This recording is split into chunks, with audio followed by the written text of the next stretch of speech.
ઓહો કલેજાએ ચાલુ કર્યું ખોબા ઉપાડવાનું.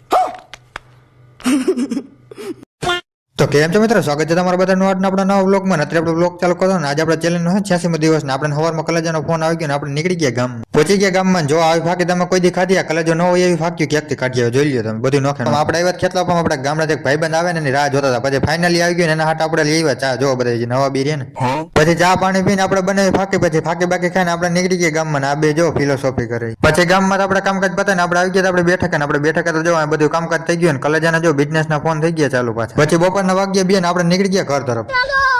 આપણે હજી ઘરે પહોંચીને ગાડી બ્રેક કરી હતા. ભાઈબંધ નો ફોન આવી ગયો કે હાલ મને ગામમાં મૂકી જાય. પછી ભાઈબંધ ને લઈને આપણે નીકળી ગયા ગામમાં મૂકવા. પછી ઘરે પહોંચ્યો તો આપણો વારો ચડી ગયો તો લાકડા ફોડવાનો. પછી ઘણ લીધો ને સીણા લીધા ને મંડાઈ ગયો ને ઘડીકમાં જો આટલા બધા લાકડા ફાડી નાખ્યા. શાબાશ બેટા. પછી હાંજના વાગ્યા 5 ને આપણે રખડતા ભટકતા પહોંચી ગયા દુકાને. જો અહીંયા કામ ખૂટતું જ નથી ને પછી આ કલેજો શું લઈને આવ્યો. કલેજો લેવો ખોબા ઉપાડવાનું મશીન. જો કલેજો ખોબા ઉપાડે આજ તો.